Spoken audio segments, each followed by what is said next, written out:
Good morning, everyone. Welcome to PW Only IAS. दोस्तों कल हमने अपना रिपब्लिक डे सेलिब्रेट किया 77th रिपब्लिक डे। अब इस मौके के ऊपर हमने अपने जो डिफेंस था उसको शोकेस किया, अपने कल्चर ट्रेडिशन को शोकेस किया। तो क्या क्या हुआ इस बार के रिपब्लिक डे पे खास, ये सारी बातें हम आज के सेशन में डिस्कस करेंगे। दोस्तों डेट है आज की 27 जनवरी 2026 एंड आप सभी का स्वागत है आज के प्रीलिम बूस्टर न्यूज डिस्कशन में।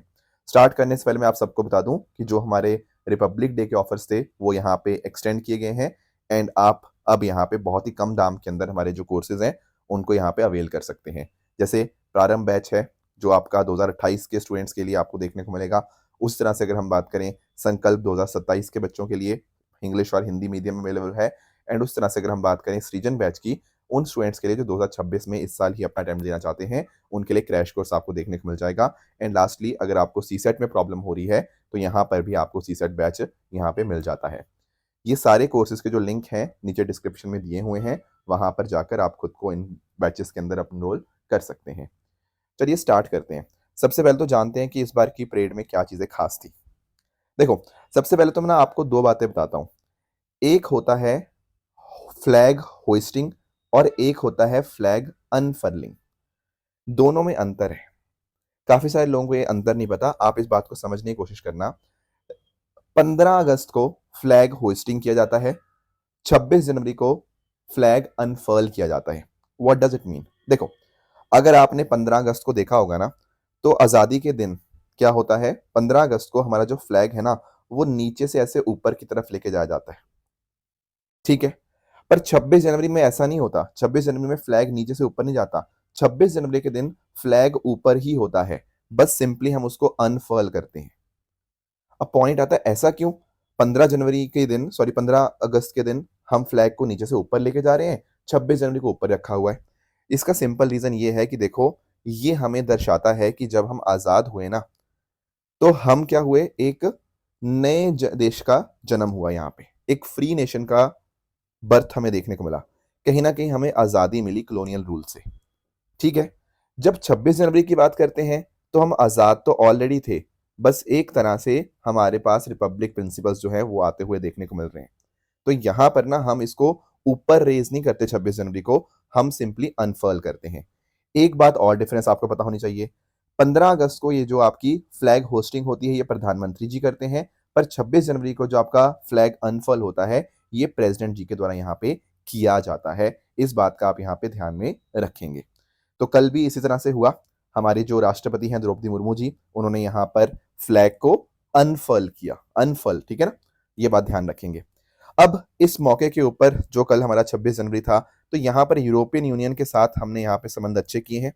एंड आप यहाँ पे पिक्चर में देख पाओगे कि प्रधानमंत्री जी ने यहाँ पर वेलकम किया जो यूरोपियन कमीशन की प्रेसिडेंट हैं Ursula von der Leyen ji. And साथ साथ अगर हम बात करें यूरोपियन काउंसिल के जो आपके प्रेसिडेंट हैं एंटोनियो कोस्टा जी, तो हमने यहाँ पे इनको वेलकम किया। एंड साथ साथ हमारे जो प्रेसिडेंट हैं वो यहाँ पे अराइव किए एक बग्गी के अंदर। देखो एक्चुअली पता क्या है, 1984 में जिस साल इंदिरा गांधी जी की हत्या हुई, उससे पहले ना हम लोग बग्गी में ही यहाँ पे प्रेसिडेंट जो थे हमारे आते थे। बट उसके बाद हमने नोटिस किया कि थोड़ा सिक्योरिटी पर्पस की वजह से जो गाड़ी है, लिमोजिन गाड़ी है, उसमें आना स्टार्ट हुआ। बट 2024 में वापस हमने बग्गी में ही आना यहाँ पे स्टार्ट किया है। एंड इस तरह से इस बार भी जो अराइवल हुआ प्रेसिडेंट जी का वो आपका एक ट्रेडिशनल बग्गी के अंदर ही था। अब क्या क्या हुआ इस बार के अंदर खास, मैं आपको हर एक चीज यहाँ पे एक्सप्लेन करूंगा। देखो, सबसे पहली बात तो आप ये नोटिस करना कि इस बार ना टोटल 30 आपको टैब्लूज देखने को मिलते हैं, जिसमें 17 स्टेट्स और या यूटी से थे और 13 मिनिस्ट्रीज के टैब्लूज आपको देखने को मिल जाएंगे। साथ ही साथ हमने 150 साल सेलिब्रेट किए वंदे मातरम के। एंड आप नोटिस कर पाओगे कि इस बार की ना हद दरअसल में दो थीम्स थी। एक थीम थी स्वतंत्रता का मंत्र वंदे मातरम। कहीं ना कहीं हमारे जो वंदे मातरम हमारा जो नेशनल सॉन्ग है उसको 150 साल कंप्लीट हुए, वो एक इसकी थीम थी। एंड दूसरा हमारा थीम था समृद्धि का मंत्र आत्मनिर्भर भारत, जो कहीं ना कहीं हम बात करते हैं हर साल सेल्फ रिलायंस की, वो इस बार की आपको थीम यहाँ पे देखने को मिला। अब आपके दिमाग में एक सवाल आ रहा होगा कि सर यहाँ तो टोटल 17 स्टेट्स या यूटीज ही रिप्रेजेंट हुई, क्या सारी स्टेट्स या यूटीज रिप्रेजेंट नहीं होती? आंसर इज नो, सारी नहीं होती, सिर्फ कुछ स्टेट्स या कुछ यूटीज ही यहाँ पे आपकी रिप्रेजेंट होती हैं। तो दिमाग में दो क्वेश्चन आएंगे कि पता कैसे लगता है, कैसे सिलेक्ट होते हैं कि कौन सी स्टेट वहां पे रिप्रेजेंट होगी, कौन सी नहीं होगी। और दूसरा, कोई भेदभाव तो नहीं होता कि ऐसा तो नहीं कि ऑपोजिशन स्टेट्स को यहाँ पे किया नहीं जाता। देखो मैं पूरा आपको एक्सप्लेन कर देता हूँ कि कैसे सिस्टम काम करता है। एक्चुअली पता क्या होता है, जो मिनिस्ट्री ऑफ डिफेंस है, the word is ministry of defence, ये हर स्टेट यूटी सेंट्रल मिनिस्ट्री से प्रपोजल मांगती है कि आप अपना लेकर आओ कि आप क्या टैबलू आप शो करोगे। फिर कोई ऐसा मान लो जो भी art, culture, painting, music, architecture, choreography, इनके अंदर एक एक्सपर्ट कमेटी होती है, वो यहाँ पे उनको जांचती है उन प्रपोजल को, कितना प्रपोजल अच्छा लग रहा है, प्रपोजल की विजुअल अपील कैसी है, लोगों तक उसका क्या इम्पैक्ट आएगा, लोगों को वो अच्छा लगेगा देखने में या नहीं लगेगा, लोगों के साथ कम्युनिकेट कर पाएगा, आइडिया या थीम कितनी ज़्यादा क्लियर है, किस तरह से डिग्री ऑफ डिटेल है, मतलब इंट्रिकेसी कितनी अच्छी है उसके अंदर, एंड सस्टेनेबिलिटी का यूज़ है या नहीं है, इको फ्रेंडली मटेरियल्स इस्तेमाल हुए या नहीं हुए। इन सब चीज़ों के बेस के ऊपर रिव्यू किया जाता है एंड अकॉर्डिंगली जो भी शॉर्ट लिस्टेड पार्टिसिपेंट्स होते हैं उनको एक प्रॉपर 3D मॉडल्स यहाँ पे बनाने होते हैं एंड अकॉर्डिंगली फिर उनका अप्रूवल मिल जाता है। इन ऑर्डर टू इंश्योर कि कोई यहाँ पे भेदभाव ना हो, यहाँ पर मिनिस्ट्री ऑफ डिफेंस ने क्या किया है, एक क्राइटेरिया बना दिया है। देखो, एक रोटेशन प्लान इन्होंने यहाँ पे बनाया 3 साल का, 2024 से 2026, जिससे ये इंश्योर हुआ कि हर स्टेट और यूटी को अपना टैबलू कम से कम एक बार दर्शाने का मौका तो मिलेगा ही मिलेगा, ताकि ऐसा ना हो कि कुछ एक स्टेट्स को हम दर्शाते रहें और बाकी स्टेट्स पीछे छूट जाएं। नहीं, हम यहाँ पे हर एक स्टेट को एक प्रॉपर मौका देंगे अपने टैबलू को शो करने का। 3 साल में उनको एक बार तो डेफिनेटली मौका मिलेगा ही मिलेगा। ठीक है सर, ये बात तो क्लियर हुई, हमें रोटेशन पॉलिसी समझ आ गई, दो दो थीम्स थी हमें वो भी समझ आ गई। अब बात आती है कि कौन कौन से इंपॉर्टेंट टैबलूस हमें इस बार देखने को मिले, उनको भी एक बार अंडरस्टैंड कर लेते हैं। देखो, एक तो है हमें वेस्ट बंगाल कॉन्टेक्स्ट में पता होना चाहिए। जो वेस्ट बंगाल ने अपना टैबलू दिखाया ना, उसमें उन्होंने बात करी वंदे मातरम, 150 साल जो उसके कंप्लीट हुए हैं। साथ ही साथ बात हुई with regards to Swami Vivekananda ji, Rabindranath Tagore ji, उनका जो रोल रहा, ठीक है ना। तो उस टैबलू में सारी ये चीजें फीचर करी गई। इस तरह से अगर हम बात करें गुजरात की, गुजरात में दो चीजें मेन थी, एक था आपके गांधी जी, दूसरे थे मैडम भीकाजी कामा।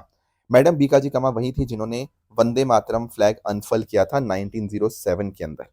प्लस गांधी जी का चरखा यहाँ पे था जो कहीं ना कहीं दिखा रहा था कि कैसे हम यहाँ पे स्वदेशी की बात कर रहे हैं, आत्मनिर्भर भारत की बात कर रहे हैं।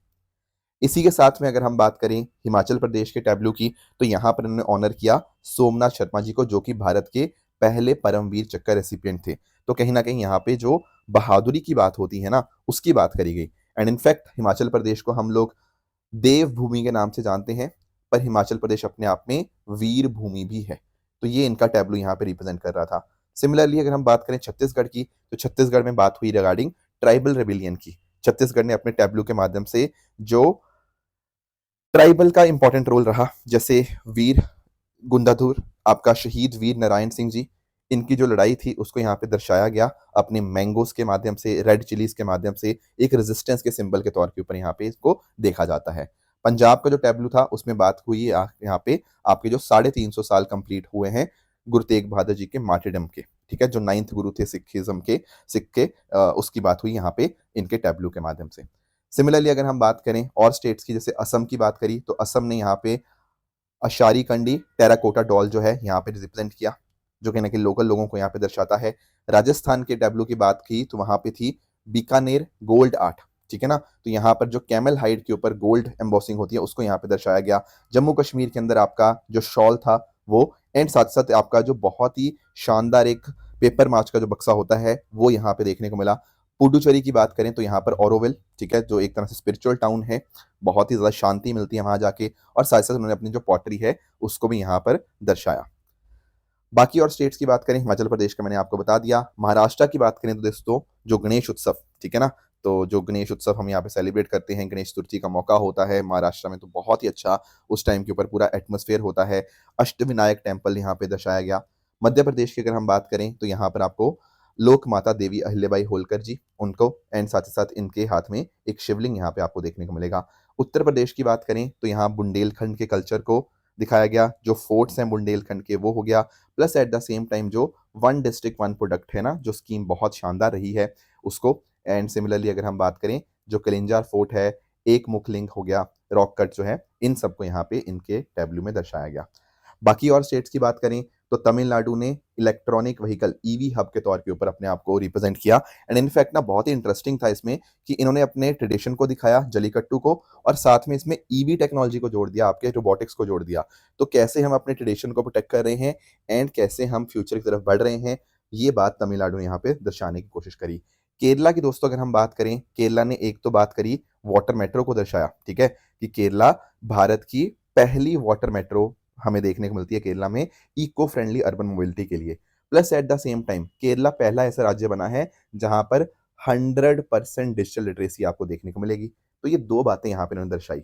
ओडिशा की बात करें दोस्तों तो यहाँ पर फ्रॉम सॉइल टू सिलिकॉन, ये अपने आप में बड़ा ही इंटरेस्टिंग था।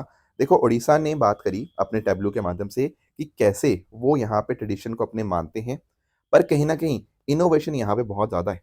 जैसे आज के समय आईटी और सेमीकंडक्टर हब के तौर के ऊपर यहाँ पे ओडिशा ग्रो कर रहा है, तो उसको यहाँ पे दिखाने को मिला। एंड मणिपुर एंड नागालैंड की अगर हम बात करें तो मणिपुर दोस्तों हमारा जो है वो आपका ऑर्गेनिक फार्मिंग के लिए, क्योंकि ऑर्गेनिक पावर हाउस भी बोलते हैं हम लोग मणिपुर को, तो वहाँ पर खेती से हमने यहाँ पे एक्सपोर्ट बहुत शानदार किया है मणिपुर के अंदर। एंड सिमिलरली अगर हम बात करें हमारे नागालैंड की, तो नागालैंड में हमारा जो हॉर्नबिल फेस्टिवल होता है उसको यहाँ पे दर्शाया गया। तो कहीं ना कहीं हर एक स्टेट ने अपना जो था अपने जो खास बात थी वो यहाँ पे दर्शाने की कोशिश करी। बाकी हमारे जो अलग अलग डिपार्टमेंट्स हैं, मिनिस्ट्रीज़ हैं, उन्होंने भी अपनी बात करी। जैसे अगर हम बात करते हैं ऑपरेशन सिंदूर, यहाँ पे हमारा जो बहुत ही शानदार रहा था, जहाँ पे आर्मी, नेवी, एयरफोर्स सब ने मिलकर काम किया, वो यहाँ पे दर्शाया गया। इंडियन नेवी ने समुद्र से समृद्धि, and ministry of home affairs ने जन केंद्रित न्याय प्रणाली, बेसिकली जो क्रिमिनल लॉज में हमने चेंजेस करे हैं ना, उनमें क्या क्या बदलाव आया है, कैसे लोगों के पास हम और ज़्यादा पहुँच पाए हैं, वो सारी चीज़ें हमें यहाँ पे देखने को मिली।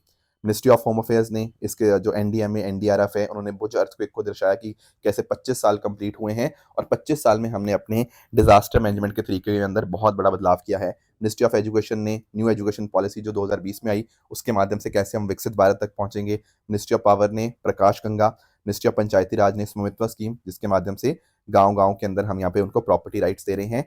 मिनिस्ट्री ऑफ आयुष ने आयुष का तंत्र। तो ये सारी चीज़ें यहाँ पे दर्शाई गई इस पर्टिकुलर परेड के माध्यम से जो यहाँ पे टैब्लूज थे। कुछ और बातें भी मैं आपको बता देता हूँ, जैसे हमारे प्रधानमंत्री जी ने वेलकम किया यूरोपियन काउंसिल और यूरोपियन कमीशन के प्रेसिडेंट को। एंड सिमिलरली उससे पहले हमारे जो प्रधानमंत्री जी थे वो गए आपके नेशनल वॉर मेमोरियल, जहाँ पर उन्होंने हमारे जो फ्रीडम फाइटर्स थे, जो हमारे ब्रेव हार्ट्स थे, उनको यहाँ पे ट्रिब्यूट पे किया।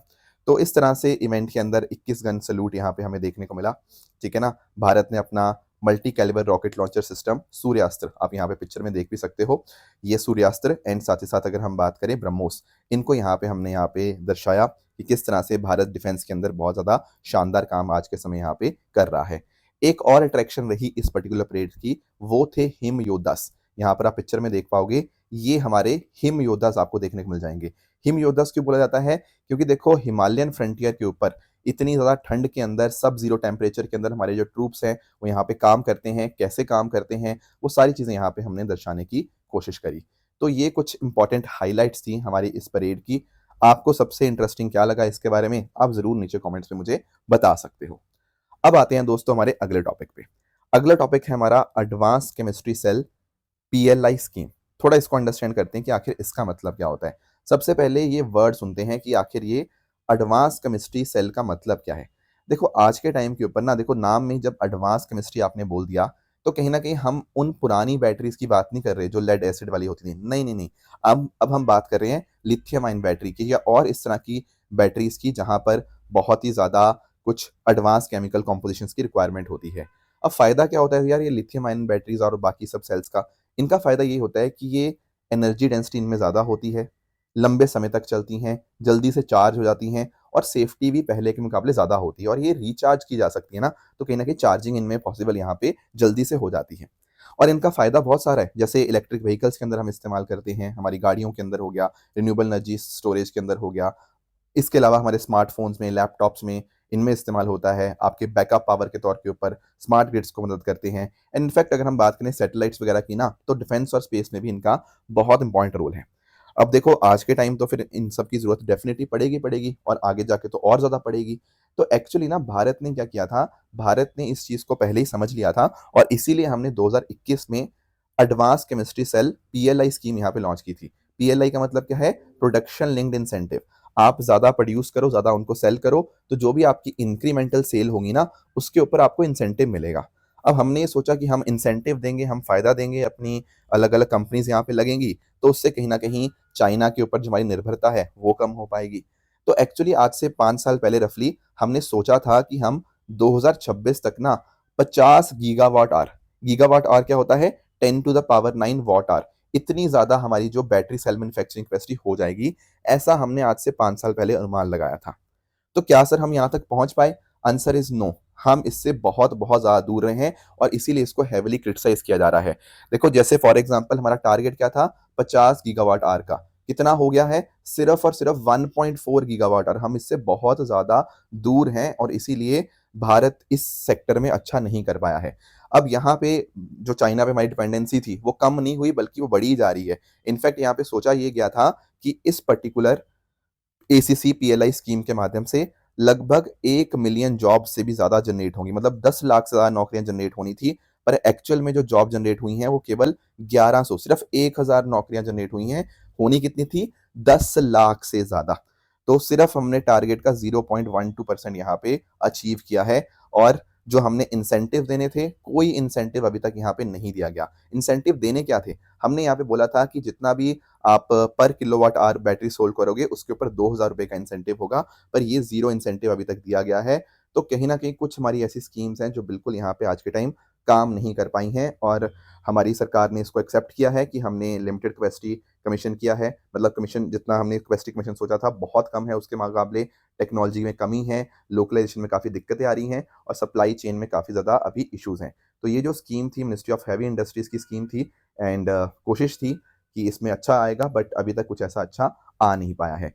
तो पॉइंट यही था कि पहले 2 साल में 25% वैल्यू एडिशन होगा लोकल जो बनेगा, फिर आगे जाके इसको 60% तक इंक्रीज़ करेंगे एंड ये सारी बातें थी। पर कहीं न कहीं क्योंकि कैपेसिटी क्रिएशन बहुत कम हुआ, टेक्नोलॉजी की कमी थी, हमारे पास स्पेशलिस्ट लोग नहीं हैं, चाइना से कुछ स्पेशलिस्ट लोग मँगाने थे कि भाई आप आके हमारी मदद करो इनको इंस्टॉल करने के अंदर, पर वीज़ा में डिले हो गया, उस चक्कर में टाइम लग गया, स्किल्स की कमी है यहाँ पे, ठीक है ना? तो ये सारी चीज़ें कहीं न कहीं हमारे यहाँ पे दिक्कत दे रही हैं। एक तरफ डिमांड बढ़ती जा रही है, हमारे पास सप्लाई है नहीं, तो चाइना के ऊपर निर्भरता हमारी बढ़ती जा रही है। तो इसमें आप नोटिस कर पाओगे ईवी सेक्टर हर साल मतलब 70 टू 80% लिथियम बैटरी की डिमांड यहाँ पे वहीं से आती है। तो कहीं न कहीं जैसे-जैसे ये चीज़ें बढ़ेंगी, वैसे-वैसे इसकी डिमांड भी बढ़ेगी। तो ईवी सेक्टर की ग्रोथ जो है ना, वो आपका 15.3% के आसपास है। हालाँकि हमने सोचा था कि 49% के आसपास ग्रोथ होगी, बट उससे कम ग्रोथ है। बट स्टिल अगर हम बात करें कि हमारी प्रोडक्शन मैन्युफैक्चरिंग की, तो वहाँ पर हमने यहाँ पे काफ़ी इश्यूज़ हमें यहाँ पे आज के समय देखने को मिल रहे हैं और इसीलिए सरकार सोच रही है कि यहाँ पर कुछ चेंजेस किए जाएँ इस पर्टिकुलर स्कीम के अंतर्गत क्योंकि अगर ऐसे ही हुआ तो हम अपने टारगेट से बहुत ज़्यादा पीछे रह जाएँगे। नेक्स्ट आते हैं अगले टॉपिक पे that is red eared slider turtle.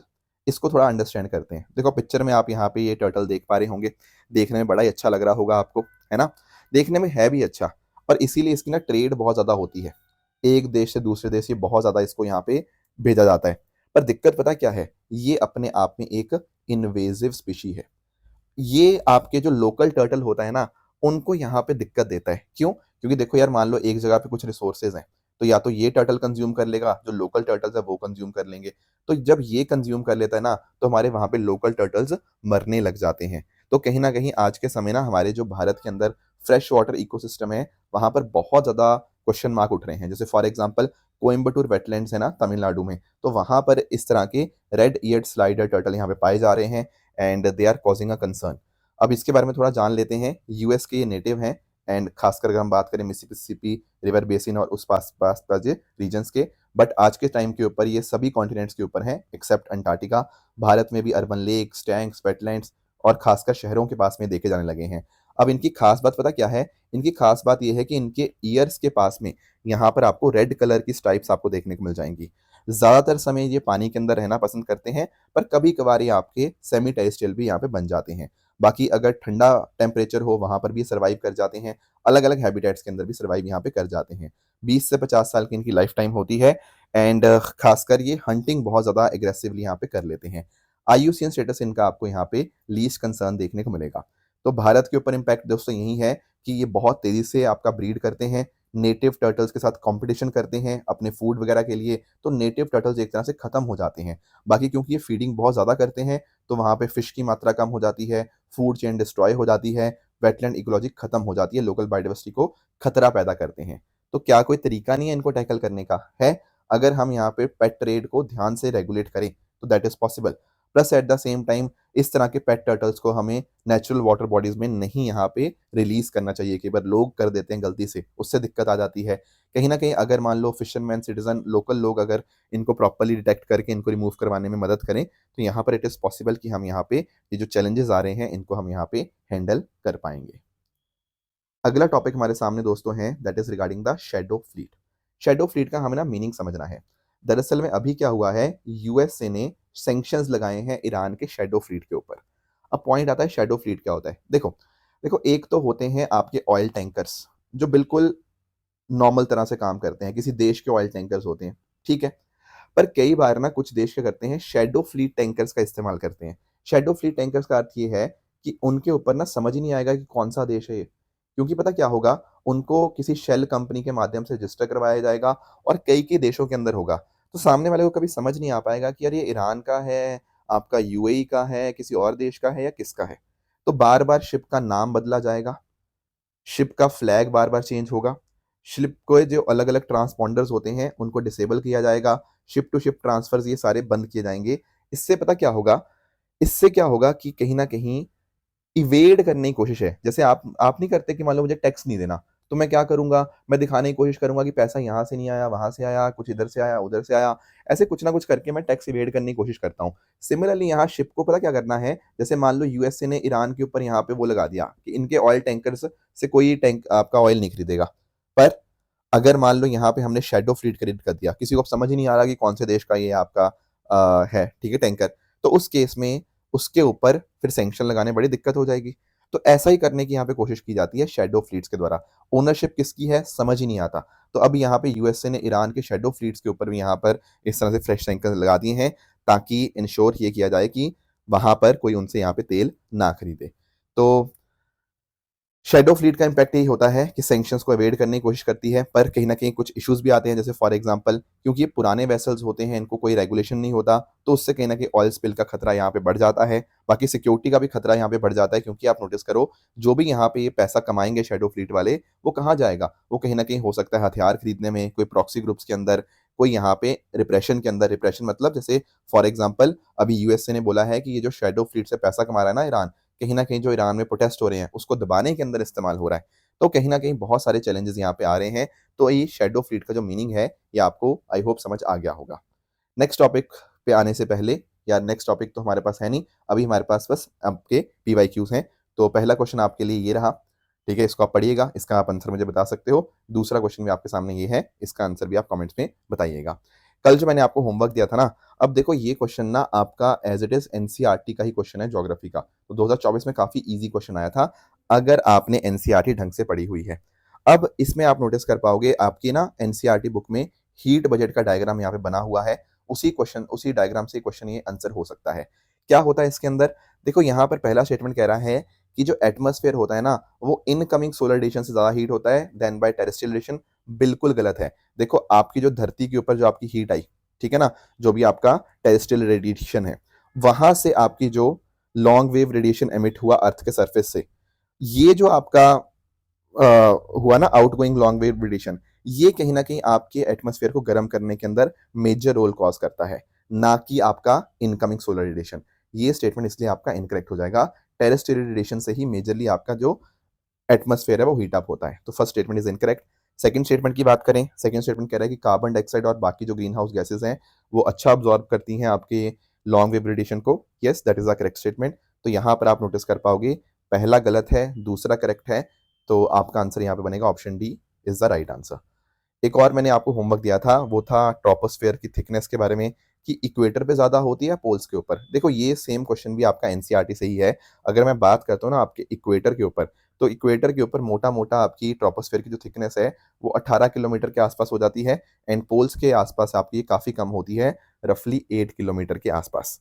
और इसका रीजन आप यहाँ पे समझना, आपके ना कन्वेक्शनल करंट जो होते हैं वो इक्वेटर के ऊपर काफ़ी ज़्यादा स्ट्रांग होते हैं। उसका कारण क्या है? इक्वेटर के ऊपर आपकी जो सोलर हीटिंग होती है, जो आपका हीटिंग होती है, वो ज़्यादा आपको देखने को मिल जाती है।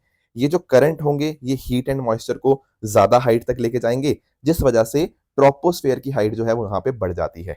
जैसे मैंने आपको बताया ना 18 किलोमीटर के आसपास, तो इस वजह से इक्वेटर के ऊपर ये हाइट ज़्यादा होती है। तो यहाँ पर आप नोटिस कर पाओगे दोनों के दोनों स्टेटमेंट करेक्ट हैं। अब स्टूडेंट्स यहाँ पे कन्फ्यूज़ ये होते हैं कि स्टेटमेंट दोनों करेक्ट हैं, पर क्या वो उसको एक्सप्लेन सही कर रहा है? देखो मैंने आपको कई बार बताया है, अगर आपको कन्फ्यूज़न होगी क्या वो सही एक्सप्लेन कर रहा है या नहीं कर रहा, आप इसमें एक बार ना बस बिकॉज़ वर्ड लगा के स्टेटमेंट पूरी पढ़ो। जैसे अगर आप बिकॉज़ वर्ड लगा के स्टेटमेंट पढ़ोगे, क्या बनेगा? The thickness of troposphere at equator is much greater as compared to poles because at the equator heat is transferred to greater heights by strong convectional current. बिल्कुल सेंस बन रही है। वो कह रहा है कि थिकनेस ज़्यादा है इक्वेटर के ऊपर, क्योंकि वहाँ पर हीट ज़्यादा ट्रांसपोर्ट होती है because of strong convectional current. बिल्कुल सही एक्सप्लेन यहाँ पे किया जा रहा है, इसीलिए option A is the right answer. रही बात दोस्तों ट्रू एंड फॉल्स स्टेटमेंट्स की, यहाँ आपके सामने कुछ स्टेटमेंट्स हैं, इनको पढ़िएगा, बताइएगा कौन सा सही है, कौन सा गलत है। एंड जो कल मैंने आपको होमवर्क दिया था, एक था वर्ल्ड इकोनॉमिक फोरम के बारे में, तो yes this statement is actually a correct statement. ASC Arjun की बात करें तो इसमें भी जो ह्यूमनॉइड रोबोट है, जो आपका इंडियन रेलवे नेटवर्क ने इंट्रोड्यूस किया, ये भी करेक्ट स्टेटमेंट है। थर्ड स्टेटमेंट की बात करें पेंगोलखा वाइल्ड लाइफ सेंचुरी की, दोस्तों ये आपको असम में नहीं बल्कि आपको सिक्किम में देखने को मिलेगा, इसलिए ये स्टेटमेंट आपका यहाँ पे इनकरेक्ट बन जाएगा। तो ये थी हमारी आज की डिस्कशन। इसी तरह से आप सब लोग हार्ड वर्क करते रहिए। All the very best. Thank you so much.